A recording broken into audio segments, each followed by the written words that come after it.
that what you're talking about is creating a moment of revolutionary unity. You know, is the moment of revolutionary unity going to be based on the distinction between vegan and plant-based? No. Right? I wish. Yeah, right. Exactly.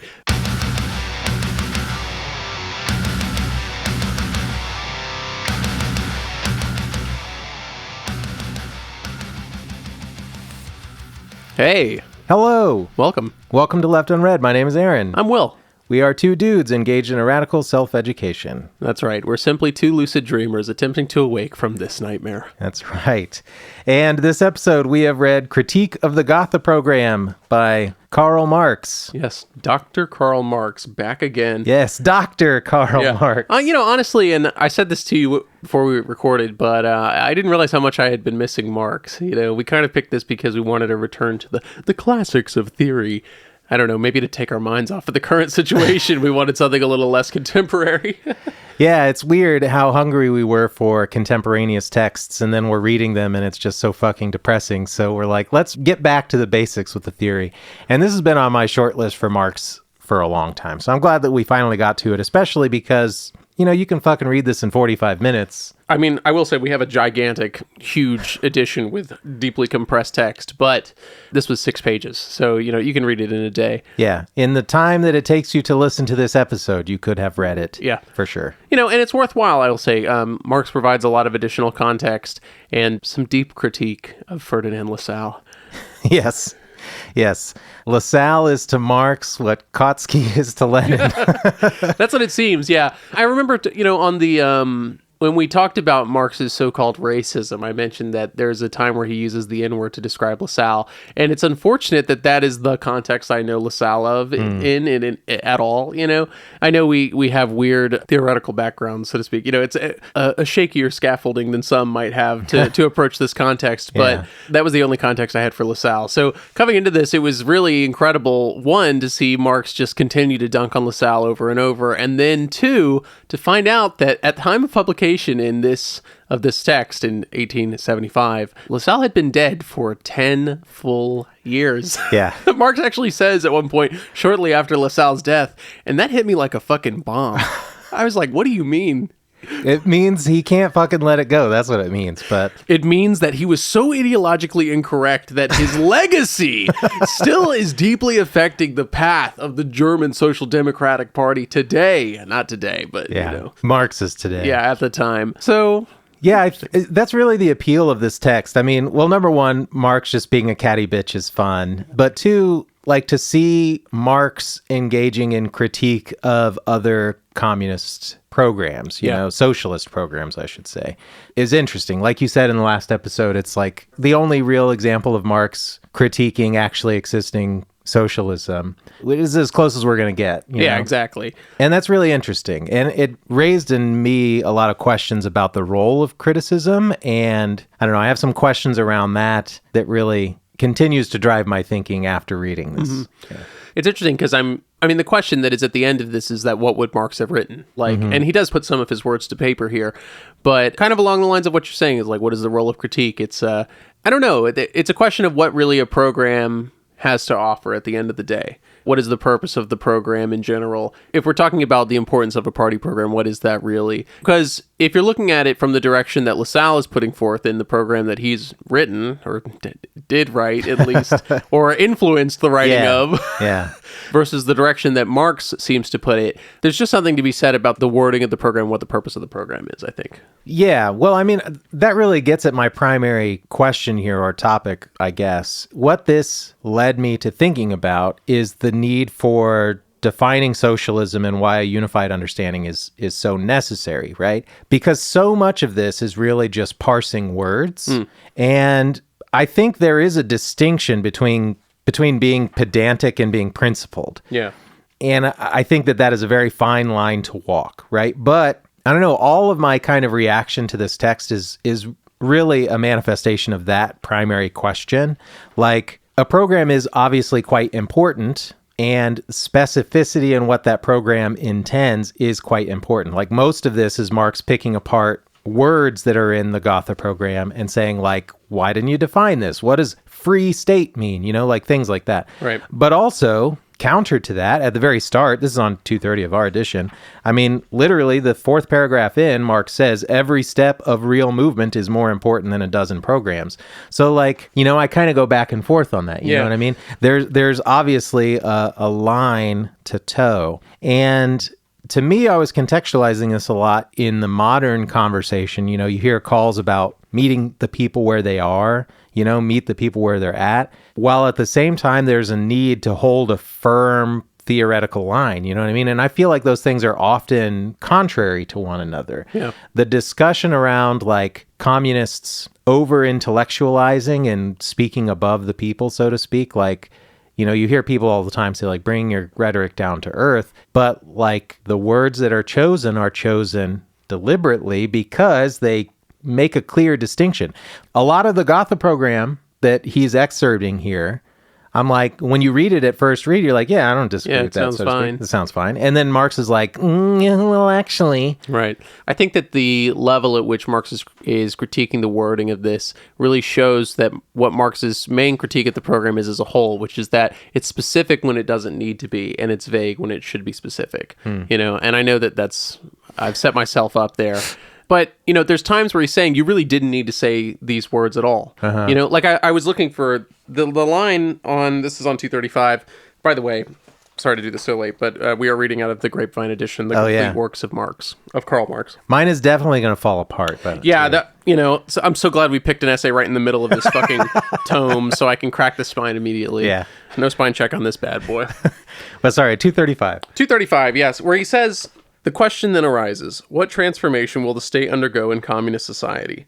In other words, what social functions will remain in existence there that are analogous to present state functions? This question can only be answered scientifically, and one does not get a flea hop nearer to the problem by a 1,000-fold combination of the word people with the word state. Yeah. That's really what it is. It's like there's just times where you don't need to say, like, the principle that you're driving towards, the unity that you're driving towards with a program is meant to be focused. You know, it's meant to be focused on one thing, especially if we're talking about the context of a program like the one that the Social Democratic Party of Germany is putting forth, right? Because we're talking about something that's still pre-revolution, you know? I mean, Marx is talking about a transitional step.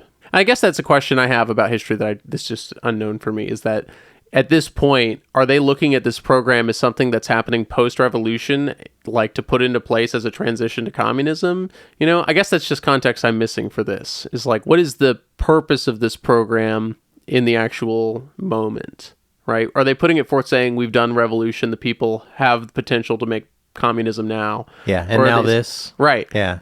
Or are they saying, like, we're putting this in forth to drive towards revolution? That is an important question to answer. Yeah. Yeah. And the thing is that in our context, when we're talking about what a program needs to do, we're talking about the need to drive that unity towards revolution. You know, and I think mobilization. And I think that's where the level of specificity really comes to play, because when Marx is critiquing specific wording in this, it's a lot of times where he's just like, you're defining things that don't need to be. You're saying that this is the role of a state. You know, we're talking about, like, I really appreciated when he talks about what means of distribution for consumption will occur. And he says that if the means of production are distributed, then the means of distribution will be, you know, will arise from that situation. It's not something that we need to necessarily worry about right now. It's just more so that getting to that point is really what the program should be all about, you know? Yeah, he says on 233, any distribution whatsoever of the means of consumption is only a consequence of the distribution of the conditions of production themselves. Yeah, exactly. If the elements of production are so distributed, then the present-day distribution of the means of consumption result automatically. Yeah. I mean, that is something that's like a natural thought. It's not necessarily that we need to worry about, I guess it's the same thing that we've talked about in every book where they've tried to lay out a socialist plan. I think I'm mainly thinking of socialist reconstruction, yeah. It's like, at what point do we need to actually talk about what things are going to be set up post-revolution? You know, and I think that Marx is on the side of fewer things, fewer things than you might think. Yeah, I mean, my take on that is that Marx's position is a strong theoretical line leads to the obvious conclusion in those contexts. You don't need to draw those things out in order to get us there. Right. It's that you have the theoretical foundation that makes those conclusions obvious once that moment occurs. Yeah. that makes any sense. I mean, sorry to use Trotsky's words again, but he puts it so greatly. It's to ask the questions that demand socialist answers. Yeah. I'm softening on Trotsky a little bit. I'm not, and I'll hold that line. There's some things that are soft for Trotsky, but Trotsky himself, it's simply not going to happen. Okay. Maybe I'm softening on Trotskyists, but I think that's fair, but it's in the same softness that I have for left comms, Yeah. Whatever that fucking means. Yeah. Well, that hadn't even occurred to me, the question that you raise here about what is the context that this program is intended. Is it pre or post-revolution, right? Because that changes everything. Yeah. Maybe it's worth noting at this point that this is seemingly the text that everyone points to with Marx's lower phase of communism, higher phase of communism. Seems to be the only place where he really spells that out in response to this idea that it's not going to be some instantaneous thing that switches over because you've written a good program, you know what I mean? That there's going to be a transitional stage, that lower stage, where things are still, where you're unifying with people that might have bourgeois tendencies, and the function of the state itself might still have some bourgeois tendency until you can move to that higher stage. Like, he's talking specifically about labor. Yeah, because in the lower stage, this is on 232, this is where he's talking about how there would still be labor vouchers and stuff. Right. And it's not until the higher phase, he says on 233, in a higher phase of communist society, after the enslaving subordination of the individual to the division of labor, and therewith also the antithesis between mental and physical labor has vanished, only then can the narrow horizon of bourgeois right be crossed in its entirety, and society inscribed on its banners from each according to his ability, to each according to his need. Right. Because at first it's like to each according to his contribution, so to speak. You know what I mean? That's where the labor vouchers come in. And then it's only after that has had its opportunity to establish itself that then it becomes to each according his ability, each according to his need. Sure. And then, full disclosure, I did watch, I wish I could fucking remember the guy's name. I watched a video that had Luna Oy in it where they were talking about Gotha, and I was really interested because at the end, the other dude, Radical Reader, I forget his name, mentioned Kropotkin's critique of that Marxist refrain, to each according to his ability, each according to his needs. Because for Kropotkin, it's for each according to needs, from each according to abilities, which actually resonates with me a little bit more. Because in this lower phase of communism, where it is according to your contribution, those are the spaces where you get people making an ableist critique of a communist program. Because, not everyone is able to contribute equally. Sure. And he acknowledges some of that, but I don't know, I feel like addressing the need should come before addressing the ability. I think it's wrapped up in his conversation about the labor vouchers here. And I think that the thing that Marx says that really speaks to me about in this lower phase, when we're talking about equal distribution, is right at the top of 233, when he says that the equal right is an unequal right for unequal labor. Yeah. It recognizes no class differences because everyone is only a worker like everyone else, but it tacitly recognizes unequal individual endowment and thus productive capacity as a natural privilege. Yeah. Right? I'm thinking about what Marx says later, where he says that we're thinking about an individual's contribution as a total part of labor. Yes. We're saying that it's an unequal contribution, and the distribution is not about the difference in contribution, right? It's about recognizing that it is an equal part of the total amount of labor. No, that doesn't make sense either. I'm picking up what you're laying down, because there are inevitably going to be costs that cannot be accounted for through labor, so to speak. Like, because one of his critiques is that in the program, it's suggesting that you get the full fruit of your labor, right? And he's saying, like, but a problem with that is that there are costs that are not, that need to be covered, that if everyone is given the full fruit of their labor, those costs, the maintenance of the means of production is one, covering for people that are not as able-bodied or for other reasons are not able to contribute. So it's like the totality of labor, the fruits of that labor, is like a pool, so to speak, and that pool from which everyone is equally distributed. Yeah. And I think it's really silly to point at this to try to support an ableist critique of Marx, because he literally on the same page, I'm looking in the middle of 232, is where he says that specifically, he's talking about the things that will be deducted from that pool, so to speak. General cost of administration. Second are those that are intended for the common satisfaction of needs, schools and health services, etc. Right? Third, funds for those unable to work. Right? So, I mean, he's clearly acknowledging that there is an individual difference there. That is part of what Marx's understanding of labor vouchers or equal distribution is, right? Because we're already acknowledging that society is taking care of those people. So we're talking about everything else that's involved here, right? Everybody that we can expect to work. In this current phase, we still are viewing work as something that is a necessity for society, right? Later on in that higher phase is when Marx says that we're not, I do have actual notes written down. I don't have to just scroll through the 6 pages. On 233, after labor has become not only a means of life, but life's prime want. Labor is not required, but it is wanted. That's a difference. Like, we're talking about a difference in, like, literally a stage of society there, So when we're talking about, or when Marx is talking about this lower phase, he's saying that we have to have that equal distribution because, in a sense, it's kind of changing our understanding of what our contribution is. It's not based on our individual endowment or natural differences or whatever. It's instead based on our working contribution to the total part of societal labor. Yes. That whole paragraph is really good for this. He says, thus, with an equal performance of labor and hence an equal in the social consumption fund, one will in fact receive more than another, one will be richer than another, and so on. To avoid all of these defects, right, instead of being equal would have to be unequal. Like, exactly that. You're recognizing, like he says, tacitly recognizes an unequal individual endowment, and he gives all of these cases where that might be the case, like marriage, the number of children, physical ability, etc. And so there is inevitably going to be a, quote, inequality in contribution, but that does not mean there is an inequity in distribution. Yeah. Yep. I mean, yeah, And the thing is that what's interesting to me is that when Lassalle talks about, he's saying, like, we'll put this into place with cooperatively owned institutions that are then put in place by the state, which Marx has a big problem with. Yeah. He's saying mainly, like, it's going to be something that is imposed with the democratic process, or something like that. And what Marx is saying is, again, like, if you change the status of the means, then, like, those distributive methods will also arise out of that context as well. That's, again, one of Marx's critiques of the kind of specificity of Lassalle, is because Lassalle is invoking what Marx calls this old democratic litany.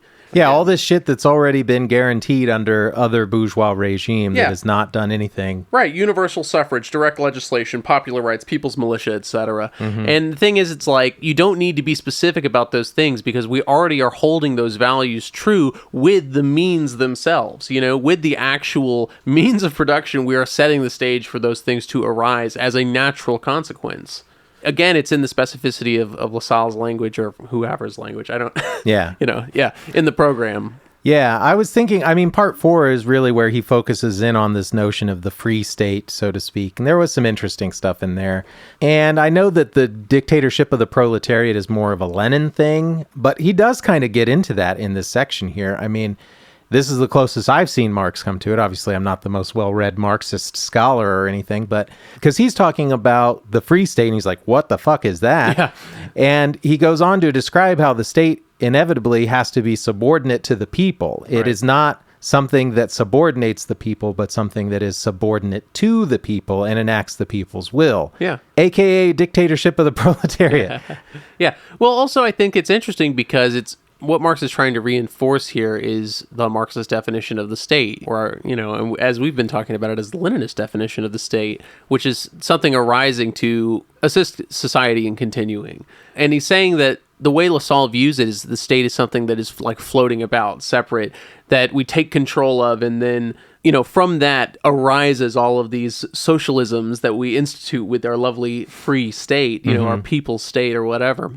And Marx is just saying, like, that's simply not the case. Again, what we're talking about is changing changing the ownership of the means of production, and then what arises out of that is a state. But the difference, which is very dictatorship of the proletariat here, is that the state is subordinated to the people. Yeah.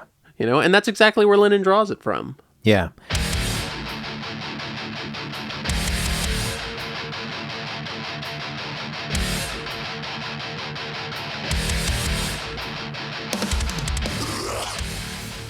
The other thing that really stood out to me that I would like to jump into really quickly is right at the beginning on 231, because it's in part 1. First part of the paragraph, labor is the source of all wealth and all culture. Labor is not the source of all wealth. Nature is just as much the source of use values as labor, which itself is only the manifestation of a force of nature, human labor power. But a socialist program cannot allow such bourgeois phrases to pass over in silence the conditions that alone give them meaning. The bourgeois have very good grounds for falsely ascribing supernatural creative power to labor, since precisely from the fact that labor depends on nature, it follows that the man who possesses no other property than his labor power must, in all conditions of society and culture, be the slave of other men who have made themselves the owners of the material conditions of labor. Yeah. I just think that that's so fascinating. And again, labor as the source of all wealth is something that if someone said that to me, I wouldn't really bat an eye at it because I wouldn't get too deep into it immediately, Sure. you know. But Marx's critique of it, I think, is very valid. And it led me down a whole road, obviously, thinking about ecology and domination of nature and such. But Totally. That's exactly where I went to. Yeah. You know, it's about that ownership of nature.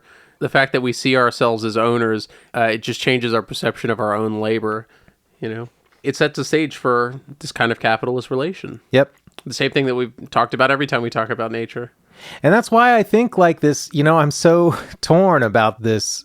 I'm going to keep calling it just pedantry, like the parsing of words so much. Like, again, I'm at an organizational meeting and someone says labor is the source of all wealth. I'm probably not batting an eye at that, you know what I mean? But there is in that inherently a pretty significant theoretical flaw that might have ramifications down the road. And like keeping that kind of strong, firm theoretical line is like super important to avoid falling into, you know, revisionism or reactionary politic or, you know, all of the things that end up happening. You know, I'm thinking about tailism because of communist necessity, but I mean, I think that's exactly the important distinction here, where, as Marx is saying, we need a level of specificity that is scientific. I mean, that's literally it. He's saying it's something that we're constructing, we're rectifying, right? We're criticizing. That's where this wording should be coming from. It's not just some verbal sludge.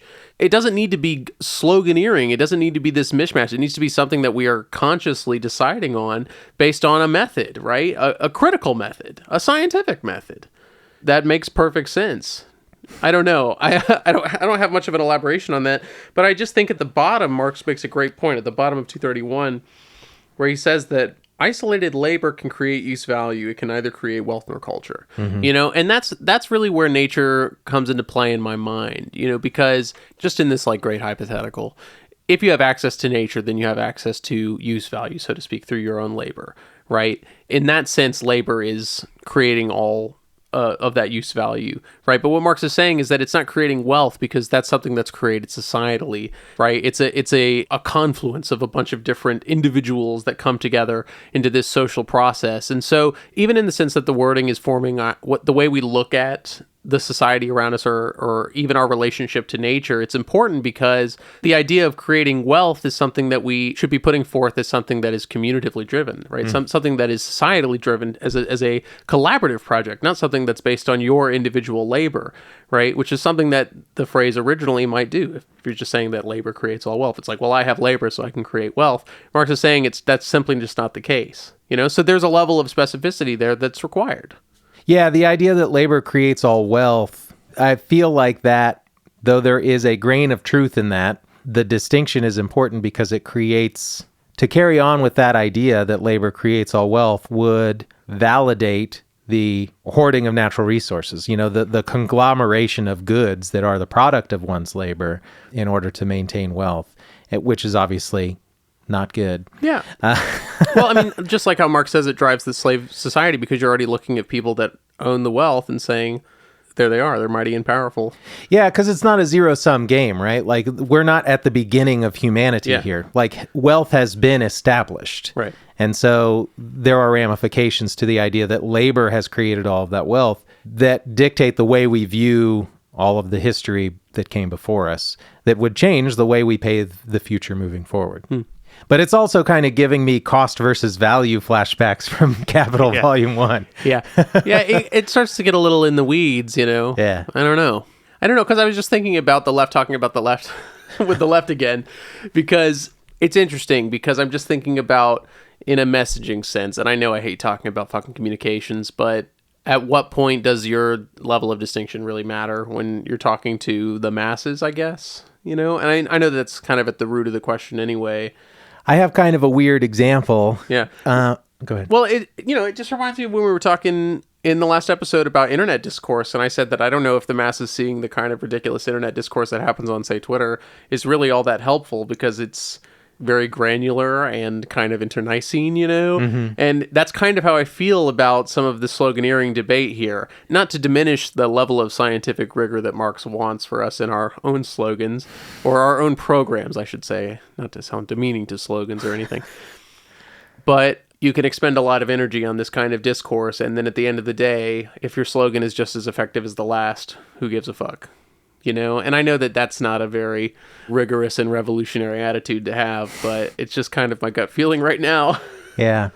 No, I mean, I have an example that is springing to mind because, as I've become more radicalized in my veganism, which I didn't realize was possible, but I find myself drawing a pretty clear liberationist line between the word veganism and the word plant-based, right? Because I think veganism carries with it an implication of an anti-speciesist attitude. We talked about this back when we read the Maritzi book. Yeah.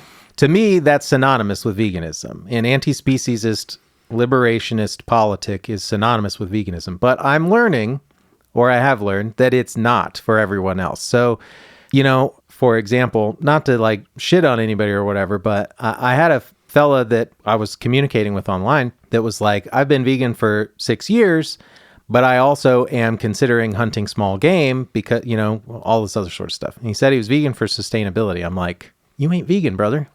You're plant-based, right? Which is better, but it's not the same thing because it's not a liberationist attitude. But at the same time, if we're expanding that conversation out to the masses, that's a fucking useless conversation to have with someone that has never heard the word vegan before. Sure. You know what I mean? So there is a weird kind of balance that needs to be struck and an understanding of one's context. You know what it kind of reminds me of? It's like in the environmental debate again, when people say it's better to have a ton of people doing zero waste imperfectly than a few people doing zero waste perfectly. Mm-hmm. You know what I mean? And it feels like a similar thing there. The thing that underlies the problem with that is that it ignores the systemic. It's the same thing with recycling. Yeah, exactly. Yeah. It ignores the system that's behind it all. I don't know. It just feels like almost frivolous to talk about at that kind of granular level when there's more such glaring issues at play here, Yeah. Well, and this is all kind of brewing together in a special stew in my mind. Because special vegan stew. Exactly. Because reading this, having those thoughts coming out of reading The Communist Necessity, where I was having the same sort of kind of feelings, I was wrestling a lot with the kind of dialectical nature with the masses and the vanguard. Yeah. Because the masses need the vanguard need the masses, but they are in tension with one another pretty regularly. The masses cannot see revolution happen without a vanguard party. The vanguard cannot see revolution happen without the masses. And this is a vanguard conversation to me. You know what I mean? But yeah. But then again, there's something hierarchical about that to suggest that this is a higher level conversation. Yeah, the masses can't understand it. Yeah.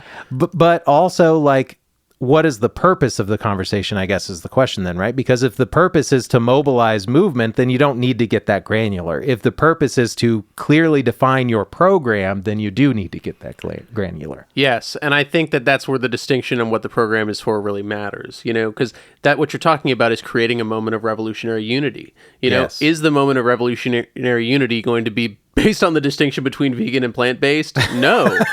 Right? I wish. Yeah, right, exactly. But when we're talking about the creation of a program, if we're talking about creating a program that's driving towards revolutionary unity, then that kind of distinction does matter, right? It's not so granular in that case because you're literally deciding what you're going to advocate for as a point of unity.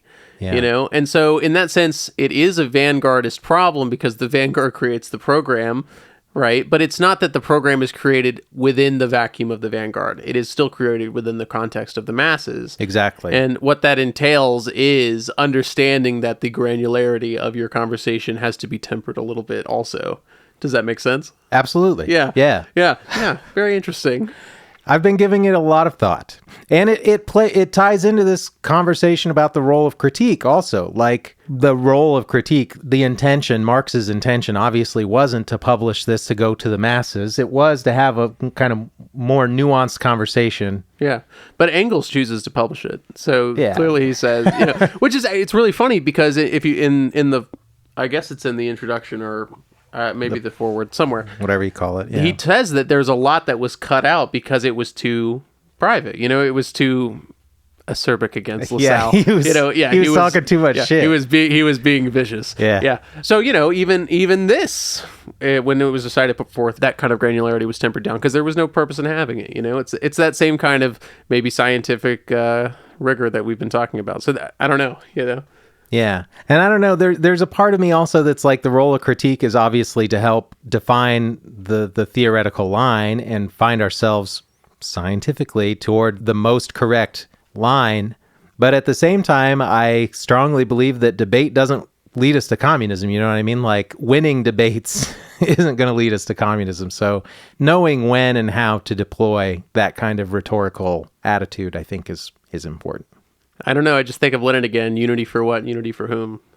Thank you, J. Mafad Paul, for putting that idea in my mind about creating a moment of revolutionary unity, because that's really what I've been thinking about here.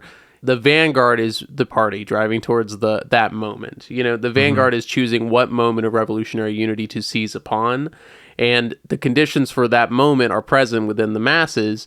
That's the purpose of the vanguard, to analyze, you know, but it's not done without the masses. It's not done separately from the masses. No, not at all. They're recognizing those points of unity and then capitalizing upon them. Yeah, that's kind of what I was getting at with my dialectical relationship between the masses and the vanguard, because the masses need the vanguard for that reason, and the vanguard need the masses for that reason. Like I don't know how to put it. The masses need the vanguard to know when that moment is to seize upon it. The vanguard need the masses to mobilize to that moment. Like, I don't know how to say it. Well, I think that the problem is that we're thinking about it too separately. You know, I think that what you might be conflicted with is when you're saying that the masses need the vanguard, you're thinking that it's separating the vanguard in a sense. But what we're trying to say is that the vanguard is there to point the masses towards I was going to say to the solution, you know? It's like the masses have the potential to recognize these problems and then do revolt, whatever, right? But to lead it to a communist solution is one that requires critique. It's one that requires analysis. It's one that requires a line. That's where the role of the vanguard comes in, right? It's to seize on those points of unity to drive towards the solution that we have come to the scientific solution. You know what I'm saying?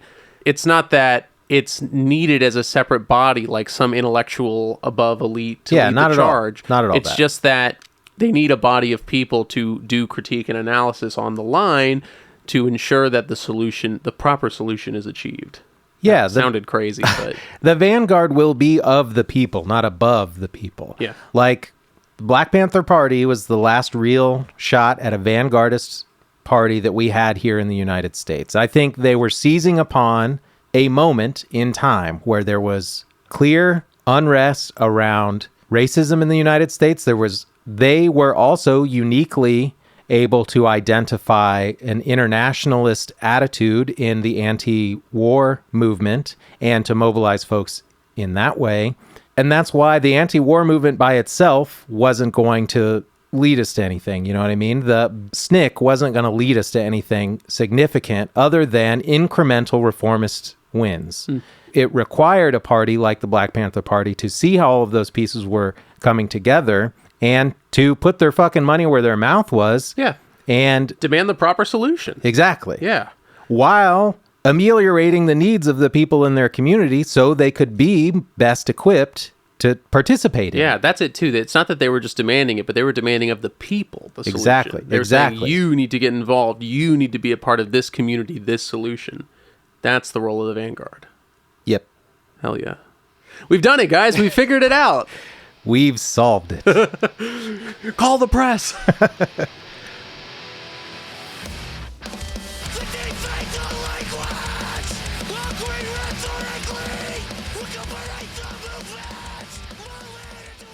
We should jump into the cavalcade. Okay, yeah. Let's do it. Cavalcade of quotes. The cavalcade of quotes. When Marx talks about that, demanding just the old democratic litany familiar to all, something that he says which really cracks me up is that, namely, All those pretty little gewgaws rest on the recognition of the so-called sovereignty of the people and hence are appropriate only in a democratic republic. What he's saying to me is that, well, two things really. Like you said earlier, right? So much of this litany of old democratic demands are already present in democratic republics, so to speak. So it's insane to use them as our demands, right? Maybe Marx is certainly calling for more maximal demands there. But another thing that it makes me think of is the fact that it kind of gives me a little more hope for revolutionary potential in the metropole, in the city centers, right? And it's because we do already have these things. We can't content ourselves to demand these kinds of things because they already exist. Yeah, he calls out compulsory education specifically as one of those things. It's like, we fucking got that. He's like, you couldn't even put in trade school? Right. Like, it's so funny in the appendix when he's going line by line and he's like, you're going to say no child labor, but you didn't even mention an age. It's like, what do we got? Yeah. What are we really doing here, y'all? But that's the thing. It's like, we already have these things. Just to demand like, freedom of speech, whatever. It's like, we're not demanding anything that people aren't already familiar with. You need to be more maximal in your demands. You need to have demands that actually strike at the heart of the problem here. Just advocating for these things is really just an advocation for reformism. Yeah, because there's even an interesting kind of thought that comes to me in a context like that where it's like the demand is freedom of speech. And that is something that probably everyone to some degree in the United States has at least been brainwashed into thinking they have. But they also probably recognize the limits of that and see that the rhetoric of the freedom that they are granted is not equal to the reality of the freedom they are granted. And so there's almost something there to be seized upon. But even to focus our efforts in that way, like let's actually have freedom of speech, is still a reformist. Yeah, let's perfect the system we already have. Exactly. Right? Yeah. You know what? It honestly, it's fucking no king's shit. It just came to me too. Just like when we were talking about the means of distribution arising out of the conditions that are already there. Very Stalin-esque, sorry to say, but it's like we would much rather create the conditions for freedom of speech to arise in the form in which we wish it to be. We're not saying we want freedom of speech as we've already talked about it. We want a new freedom of speech. The thing is that there's not a better word for freedom of speech than freedom of speech. It's like we actually want freedom of speech, not this bullshit. Yeah. You know what I mean? But it's pointless to rally for freedom of speech because we're actually just going to create the conditions for that to happen. Exactly. It's the same thing like to talk about something in the abstract like democracy. Yeah. If you say we're fighting for democracy, one, what does that mean? The U.S. has been doing it for hundreds of years, and look at what happened. But two, what would actually happen is after the revolution, when a communist state comes to be, people would recognize that this is actually the most democratic context they've ever been in because they are now actually a part of the conversation. So we're exactly like I'm just reiterating what you said. Yeah. No, you're good. You're good. So I don't know. I think that I really appreciated that. Thanks, Marx. Yeah. Thanks, Doc.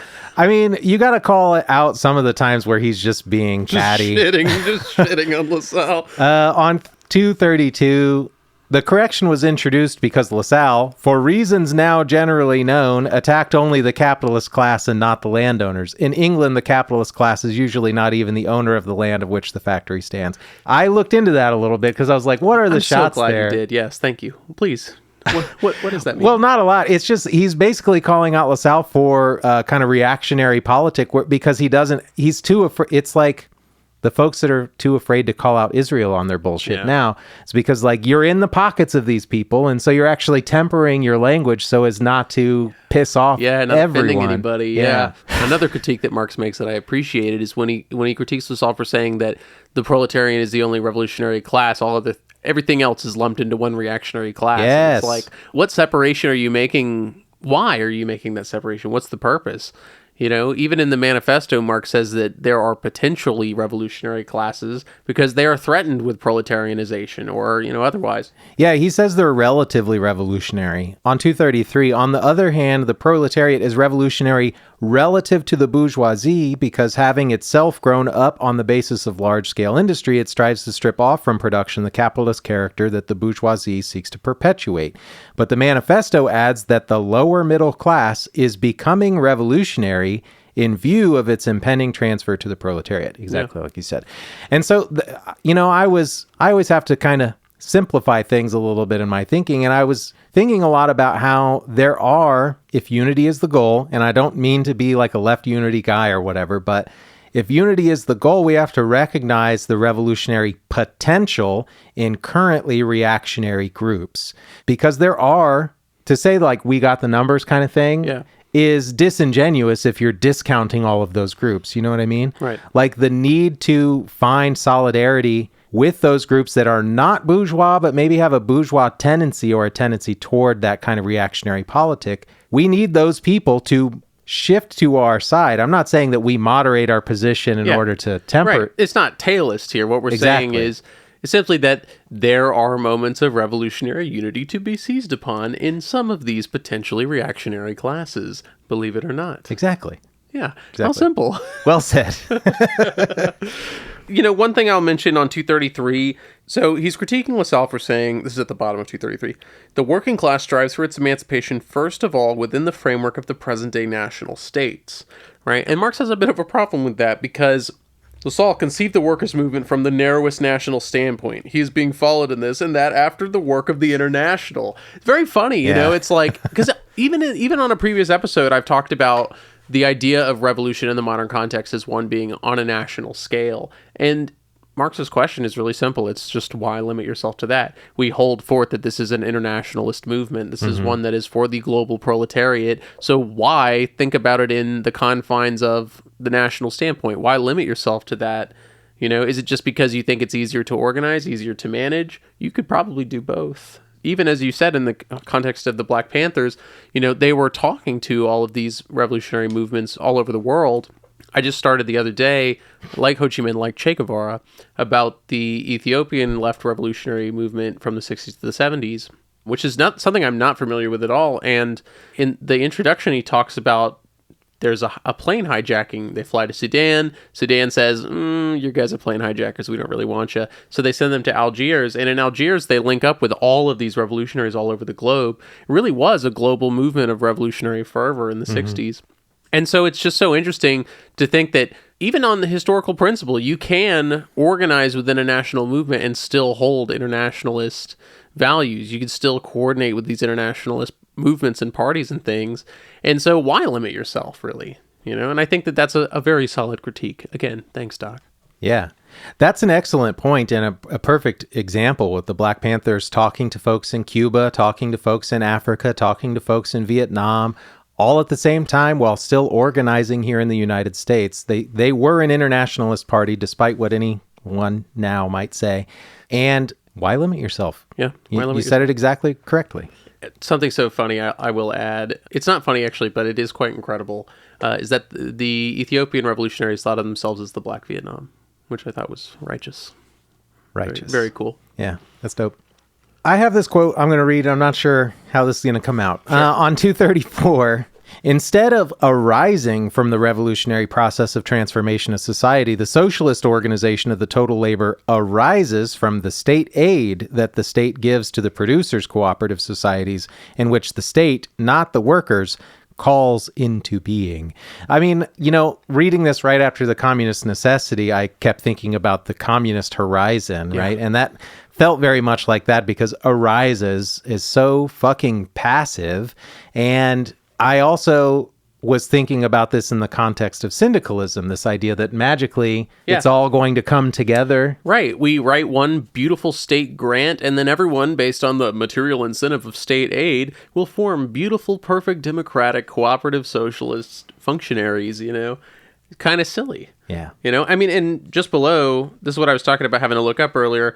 It would be superfluous to deal here with the criticism of the recipe prescribed by Bouchez in the reign of Louis Philippe in opposition to French socialists. That's exactly what was advocated for there, is state aid that then helped arise a bunch of Christian socialist cooperatives in France. Yeah. You know, and it's just like, we've already been through this, guys. We've already tried this, guys. We don't need to do it again. Next. Yeah. Next. There's a funny bit on 234, I guess.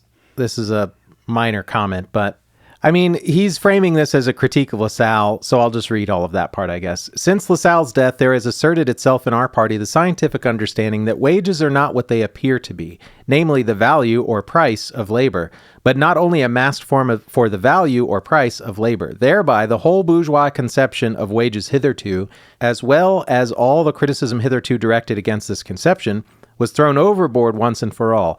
It was made clear that the wage worker has permission to work for his own subsistence, that is, to live, only insofar as he works for a certain time gratis for the capitalist. Hey, thank you for permission to live. I just thought that was so funny. I mean, but that is kind of the plight of the worker under capitalism, right? Like, well, it's so interesting because I think it's interesting to compare it to what Marx is saying happens under the labor voucher, and that's not something we really talked about on this episode, but on its face, they're very similar. You work for a certain amount of time, gratis, and then you are stamped with, in this case, a wage that allows you to consume. What Marx is saying, under a labor voucher system, you'd be stamped with something which allows you to then, fulfill your consumption. It's the same thing, but there's a difference in the two. I mean, one, in the idea that it depends on how labor vouchers, in a sense, are instituted. It's not just like a coupon that says labor on it instead of dollar, right? It's something that we're saying can't be hoarded, and it's really interesting to think about in a modern context, really under modern technology, because it's a little silly in an era of hard currency only to think about, we'll just have a labor voucher system, and it's something that can't be hoarded or accumulated. But there are, in a sense, modern parallels where kernels of the same thing can be recognized, and it's in things that you wouldn't think of, maybe even like the blockchain, just a record of people's contribution that then can be referenced in order to say, yes, you can consume these things, or no, you can't, and it starts to sound a little maybe 1984 when you talk about it like that.